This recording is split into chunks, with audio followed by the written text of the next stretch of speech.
All right, then. Welcome to tonight's SIP lecture, the Society for Intercultural Philosophy, and I'm very pleased to welcome Professor Marília de Nardin Budó to speak to us tonight. Thank you for accepting the invitation, Marília. And I will briefly introduce you to the audience. You are currently Professor of Criminal Law and Criminology at the Federal University of Santa Catarina in Florianópolis in Brazil. Before you have been visiting professor to several places, amongst them the University in Santiago de Chile, and the Brazilian Institute of Education, Research and Development in Brasilia, as well as the University of Barcelona and in Spain, and the Federal University of Santa Maria in Brazil. You already have published 6 books, if I'm not misled, and currently you're working on a new book on the asbestos case in Brazil. And you've just spent half a year at the College of Fellows at Tübingen University to work on this book, and it was very nice to have you here. So I'm very happy to learn more about your project tonight. The lecture is entitled Environmental Restorative Justice Beyond Modernity's Colonial and Ecological Divides. You will touch upon various aspects of this, of the topic you're working in your book in the lecture tonight. So thank you for being with us, and the floor is yours. Thank you so much for this kind presentation, Niels. It was a pleasure for me to spend these 6 months with all of you and to be so well received at the College of Fellows in Tübingen. And I miss you all. I saw now Marília there, Veronica, and Vanessa, all these so nice people. I will share a presentation. Let me know if you can see it, please. Is it okay? Yes, it's fine. You can see. Okay. Yeah, perfect. Okay. So I'm going to read my presentation and to keep on time and for us to have time for discussion. Let me organize the screen here. Okay. So good afternoon to everybody. I'd like to thank you for the invitation to be here and to say hello, and that I miss you all. I am a Brazilian criminologist, and I have worked in the last years within critical criminology with the crimes of the powerful, environmental victimization, and environmental restorative justice from an anti-colonial perspective. My lecture today is entitled Environmental Restorative Justice Beyond Modernity's Colonial and Ecological Divides. So I'll start talking about modern penal rationality. According to Álvaro Pires, modern penal rationality is a concept that designates a system of ideas which, since the 18th century, has established a theoretical and ideological foundation for criminal law and its forms of intervention. This system of thought has become dominant in the criminal sphere and is theorized by Pires, drawing on Bachelard as an epistemological obstacle to the transformation of penal responses. The set of ideas characterizing modern penal rationality upholds the obligation of afflictive responses to crime, with deprivation of liberty being its most characteristic expression. As Ricardo Cappi explains, the valorization of punishment generally supports responses that become obligatorily afflictive, excluding alternative measures of responding to crime, even forgiveness, which ends up being unthinkable within this framework. Similarly, it becomes impossible to move away from a hostile conception of the offender.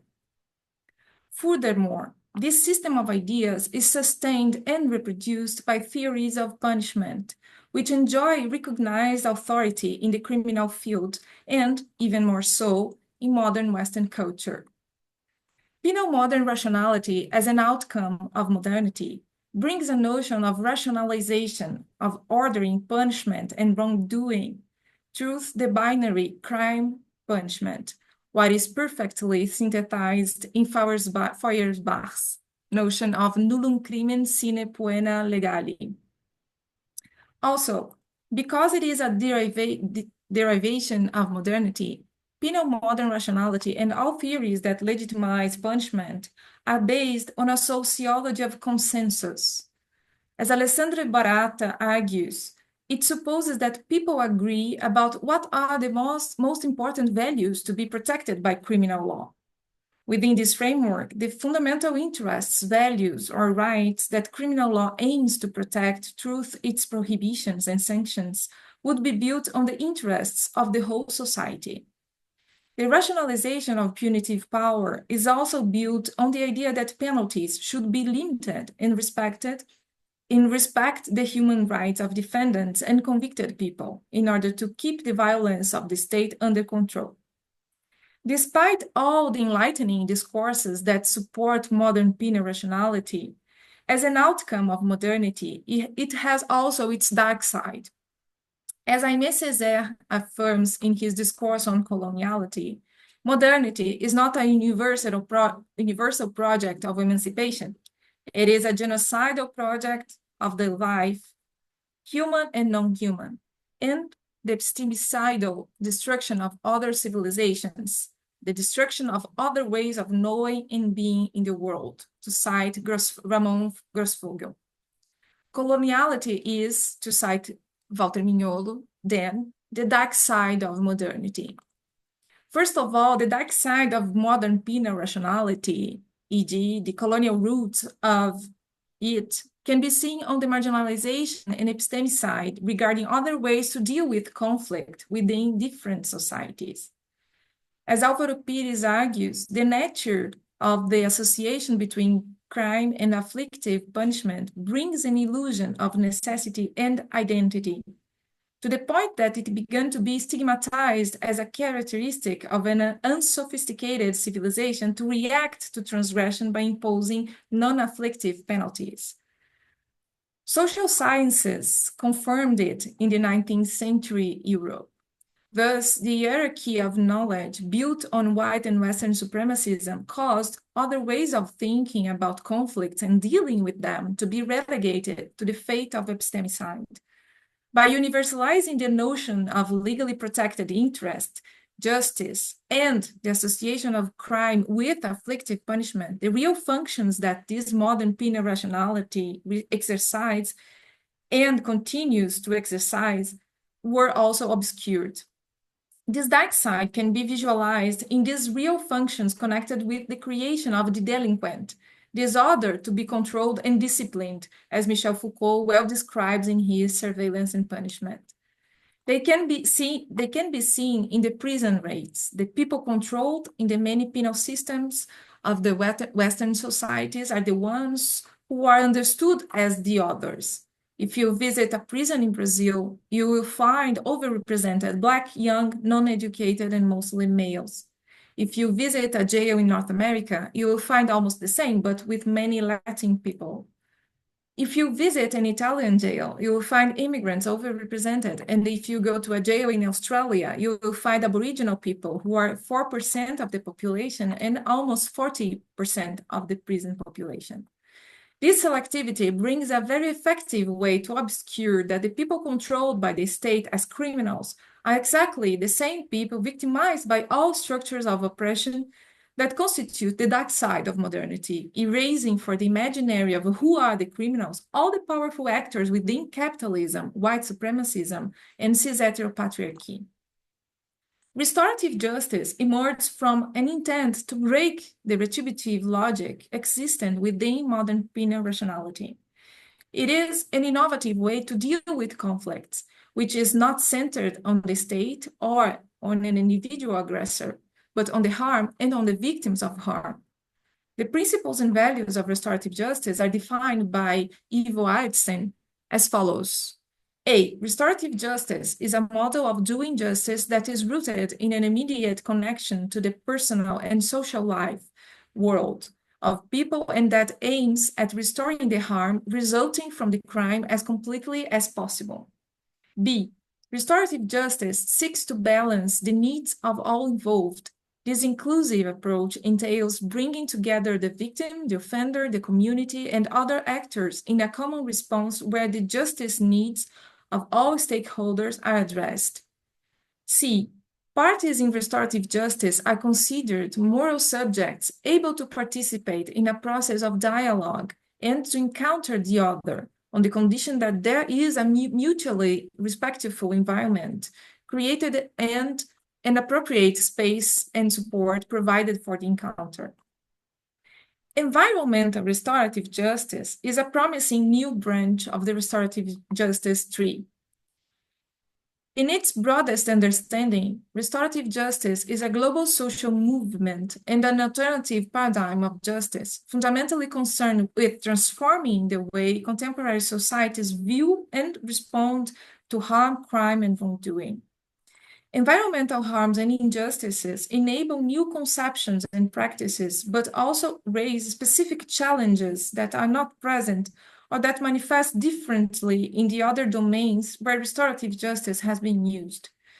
Essentially, a restorative ethos and praxis to environmental harms is both past and future oriented, as it calls attention both to the necessity to repair the harms that have been done to the environment, to its human and other than human inhabitants, and to communities and future generations, and to build different relational and ethical systems that prevent future harm. Environmental restorative justice asks us to take seriously the relevance of relationality in the aftermath of harm and wrongdoing. Said differently, and this is a citation of Almasi, if retributive justice focuses on perpetrators' offenses and restitutive justice focuses on victims' losses, restorative justice focuses more on the relationships amongst perpetrators, victims, and other community members, relationships damaged by wrongdoing and in need of an ameliorative response.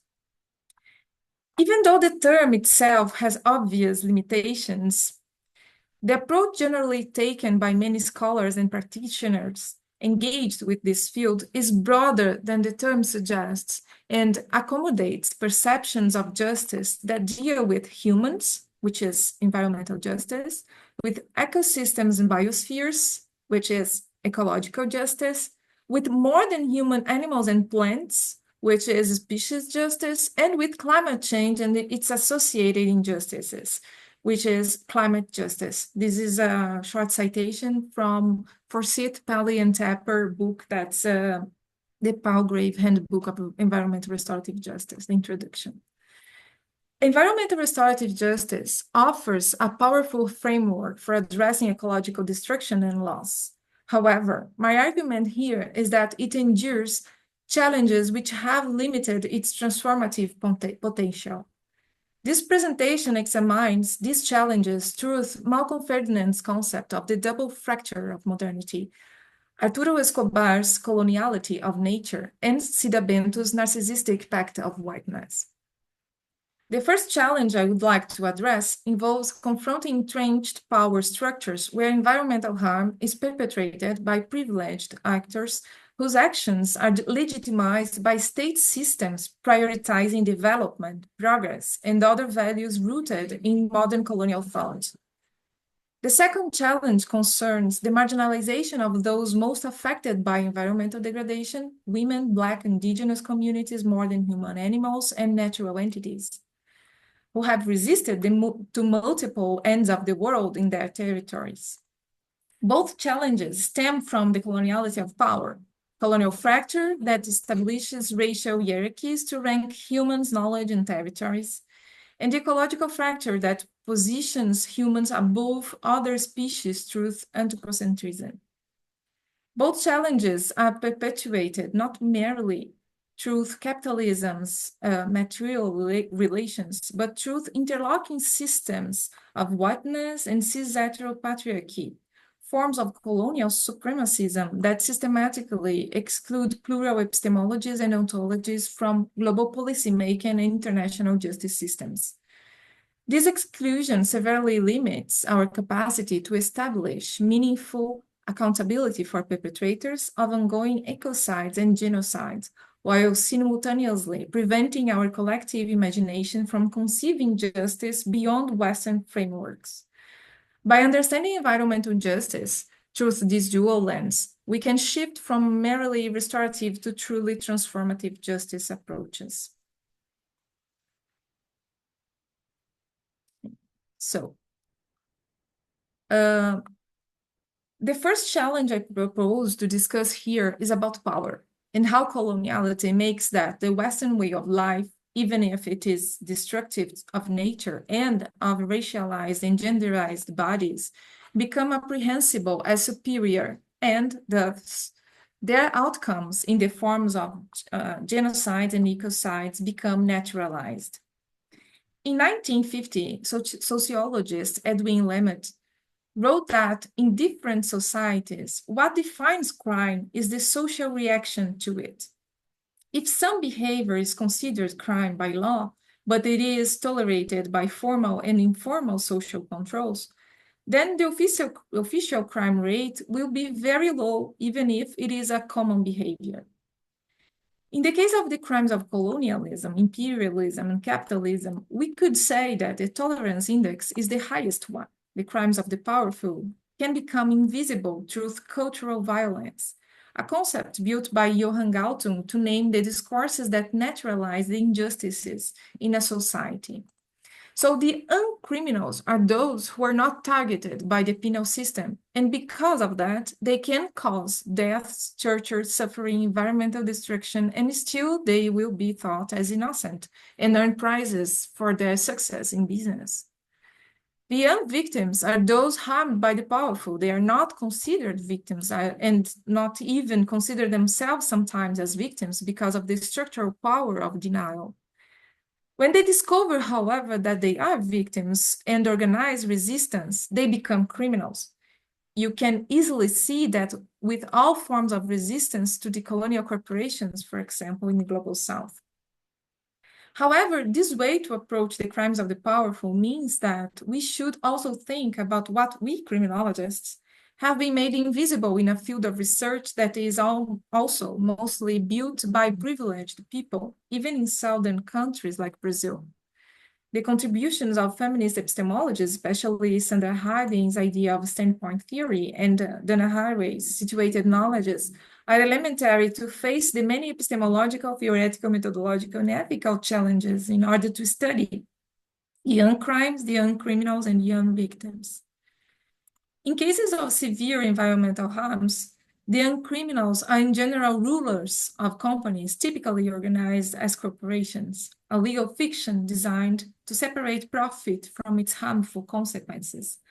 As legal entities, they are generally independent from its directors, shareholders, and investors, while also being the one to form contracts with employees and manage relationships with consumers, suppliers, and other stakeholders. According to David, Marília, yeah, don't forget to forward your slides, right?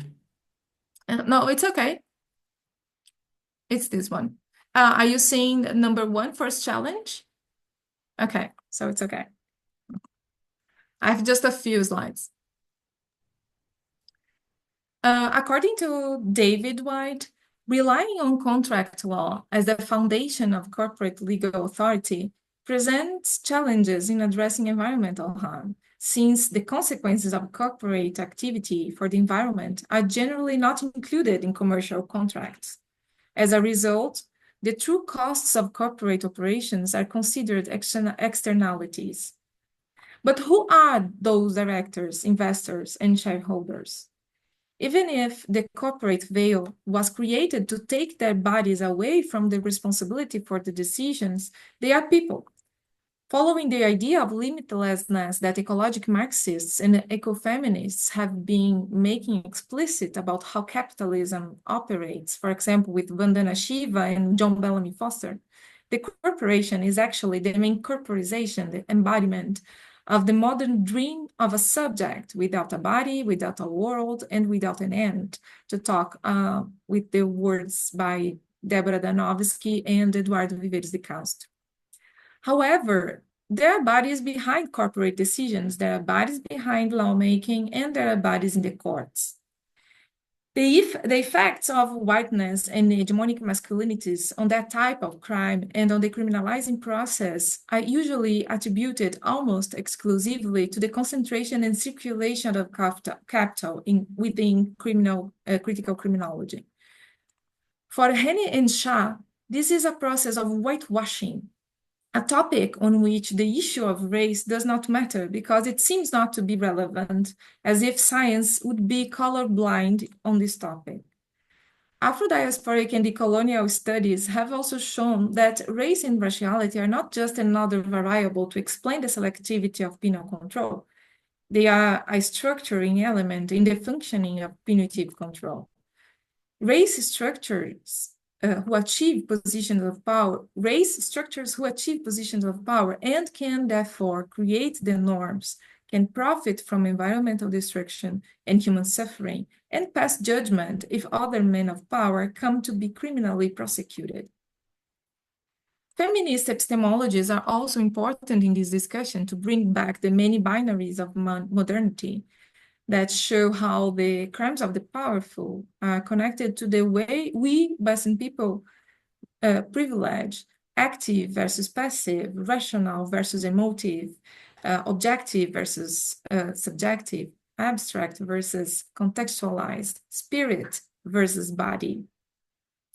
According to criminologist Camila Prando, each of these binaries is associated with the specific human groups in the criminological thought. So, quoting her, reason and mind are related to heteronormative white men, while emotion and body are the references given to the varied groups of women, Black men, non-heteronormative people, Indigenous people, and those of lower socioeconomic class. So the combination of race, gender, and class to frame the crimes of the powerful reveals not only why white cis hetero men are the people in positions of power under modern rationality that underlies capitalism, but also why it is so difficult to recognize them as criminals. Therefore, capitalism is not destructive only because of the greed associated with the need to reproduce capital, but because it is based on a rationality that ignores all limits, denies death, and strives to be invincible. Denying death, and therefore devaluing everything that prevents it, has led to the extermination of species, ecosystems, and all that is associated with global warming and other transformations characterizing the Anthropocene. This perspective aligns with Marxist feminist and ecofeminist critiques of how capitalism reproduces itself by rendering invisible the unpaid labor of care. Therefore, to study the crimes of the powerful, we must denaturalize what is just there in our lives. My point with that is how white ignorance, built on the privileges of being white in a racialized society, makes that the ones who have the power to decide about the future of our lives are not the ones who are suffering the consequences of these decisions.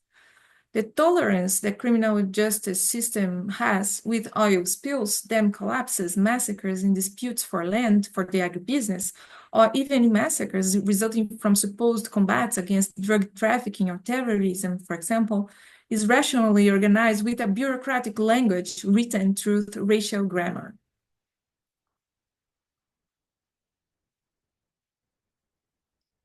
At this point, I would like to work with the concept of narcissistic pact of whiteness by Brazilian psychologist Cida Bento. In the context of Brazilian racial relations, the author highlights how whiteness is sustained by a collective denial of racial inequalities, while at the same time silencing the privileges of whites. This narcissistic logic, which presupposes the centrality and superiority of whiteness, creates a pact between white people to avoid confronting racial injustices. This pact functions not only as an omission, but as an active mechanism for reproducing racial hierarchies.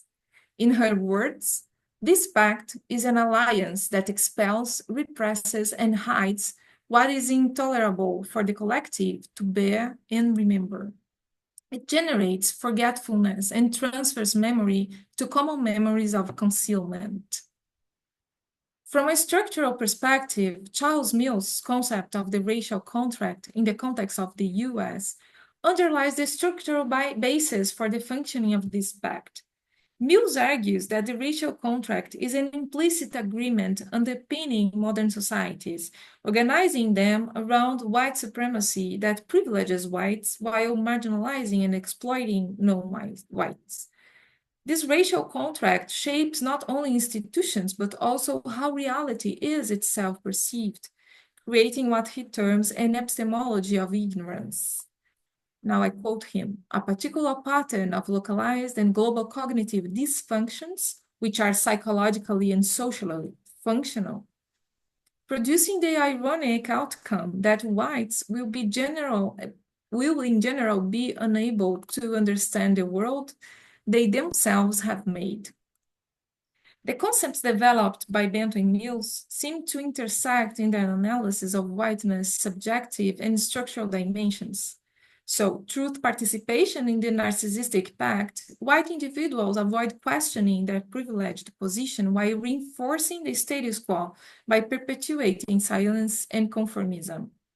At institutional and epistemological levels, this pact is also inscribed in legal, political, and economic structures that sustain global racism.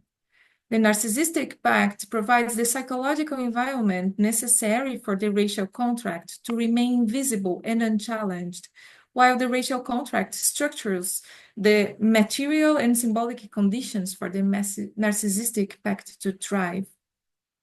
The colonial heritage of our racial relationships, and I see this in most northern and criminological literature I know, leads to the reproduction of an equation already denounced in Brazilian criminology, that's the objectification of the colonized, to use also the words of Aimé Césaire. Therefore, we see race only when discussing non-whites, approaching it in two main ways. First, through the historical positivistic approach in which criminologists searched for criminality's causes in racial and cultural theories that inferiorized everything different from white and Western culture.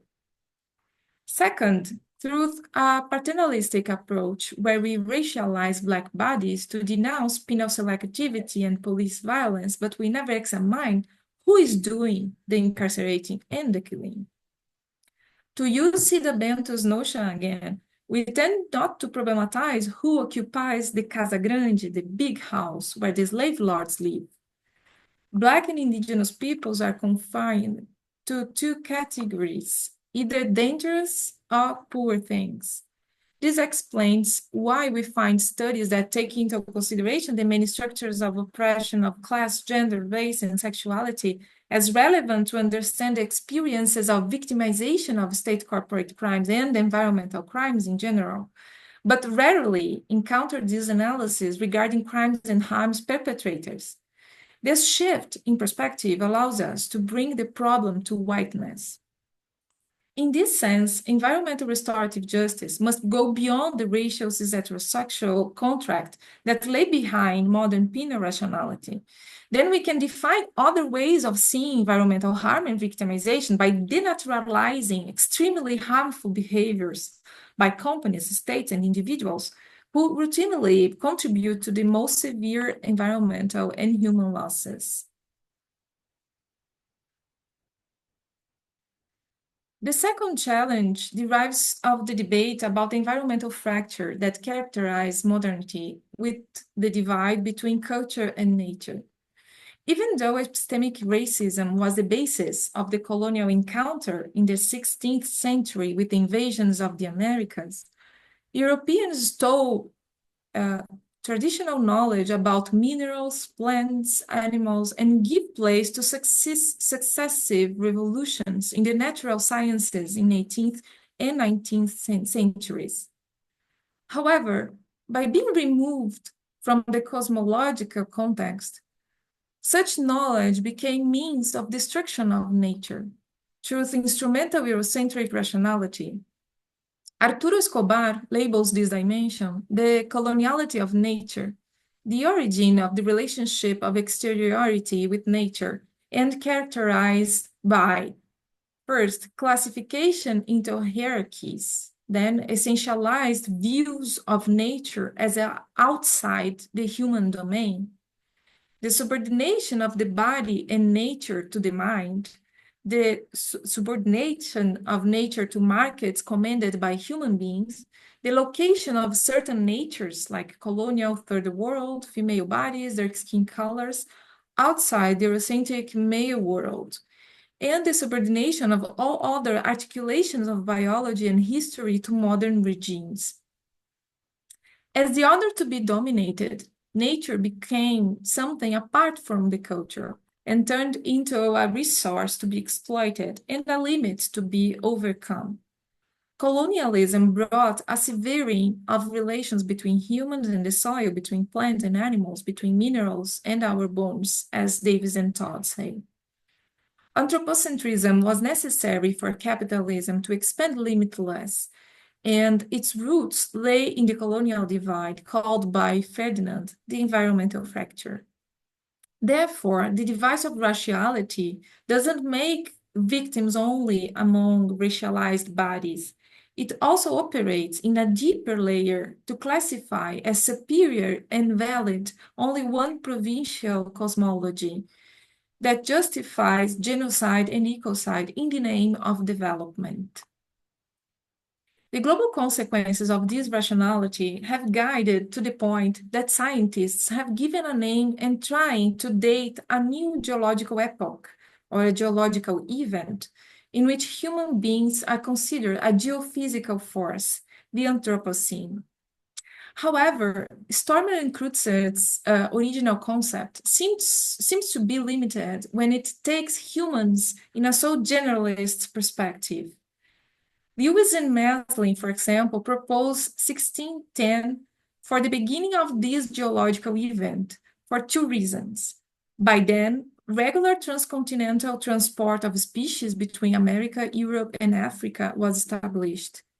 And there is a drop in the carbon dioxide emissions explained by the disappearance of 50 million people who died between 1492 and 1650. In the greatest end of the world ever experienced, to use the words by indigenous philosopher Ailton Krenak. Laura Pulido engages to this idea, arguing that this is an opportunity to revisit and reinterpret our collective past, since white supremacy justified expropriation, plundering of animals, minerals, and plants, and slave labor. For her, such violence and racism of the so-called primitive accumulation should be seen as the first phase of capitalism, because it was necessary to creating the initial surplus. Thus, the Anthropocene is a geohistoric event linked to the history of race, modernity, coloniality, and capitalism. To use the words of François Verger, a racial capitalocene. Malcolm Ferdinand proposes an insightful metaphor to explain it. When the concept of Anthropocene was published, environmentalists started to think about how to deal with it, as if we should build the Noah's Ark to escape from the storm of global warming by employing technical perspectives. But this approach led to the continued ignoring other peoples and beings left behind and the ones who were enslaved in the hold of the same ship. The double fracture is evident between the ones who are afraid of the storm and the others to whom the deck of justice was denied long before the first gusts of wind. from the perspective of the others, this ship is a navio negreiro, a slave ship. And now I quote him. The urgency of the fight against global warming and pollution of the earth is part of the urgency of political, epistemic, scientific, legal, and philosophical struggles to undo the colonial structures of living together and ways of inhabiting the earth that maintain the domination of racialized people, particularly women, in the hold of modernity. To discuss environmental restorative justice with the colonial lenses, we need to be able to see environmental loss and harm connected to the experiences of people's territories, and not only what can be named as such by a colonial perspective based on the environmental fracture. And to do that, we must also overcome race as the foundation of the hierarchies of knowledge that lay behind the notion of civilization, progress, and development, because they presuppose the notion of nature as natural resources as the order to be dominated and invaded. When one of the biggest dam collapses of the history happened in 2015 in Minas Gerais, in Brazil, it spilled 55 million cubic meters of iron or tailings for 600 kilometers along the river Doce by Samarco, a joint venture of two giants of the mining sector, Vale and BHP Billiton. Ailton Krenak, whose people lives on the side of this big river, said that for the metaphysics Krenak, that river was their grandfather. If the river could tell us something about the harm caused by those multinational companies, who could have the knowledge to interpret it other than the Krenak people?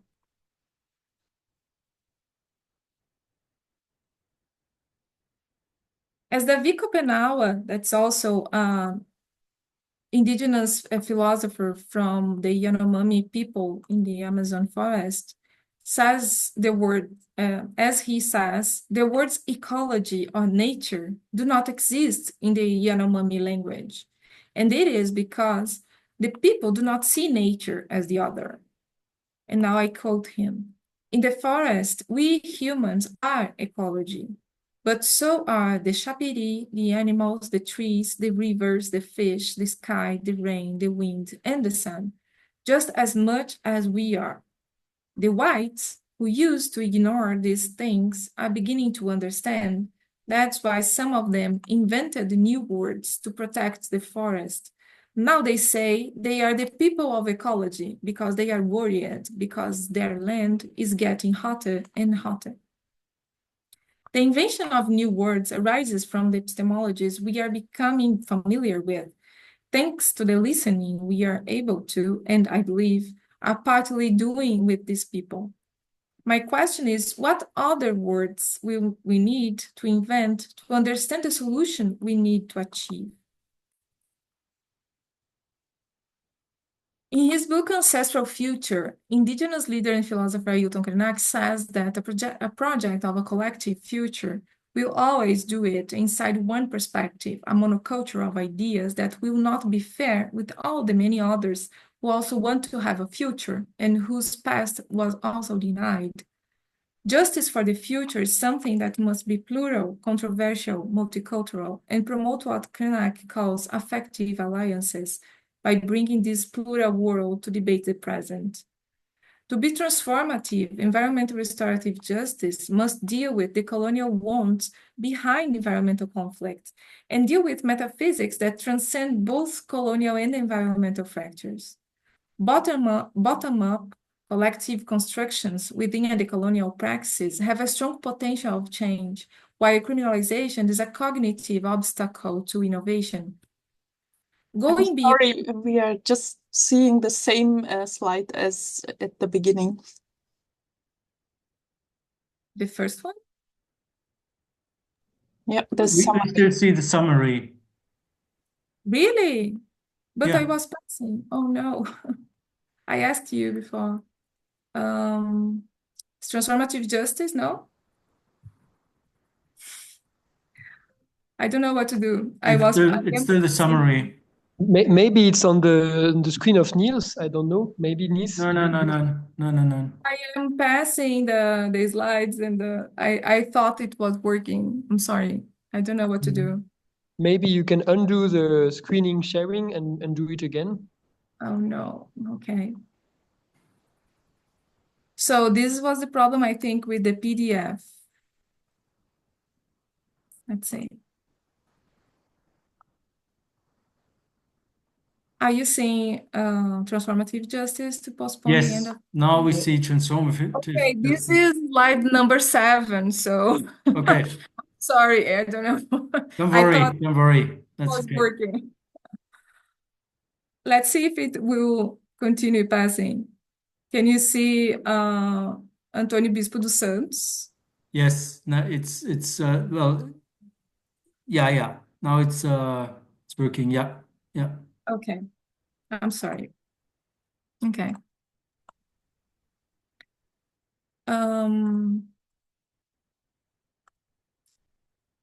Okay, bottom-up collective constructions within a decolonial praxis have a strong potential of change, while criminalization is a cognitive obstacle to innovation.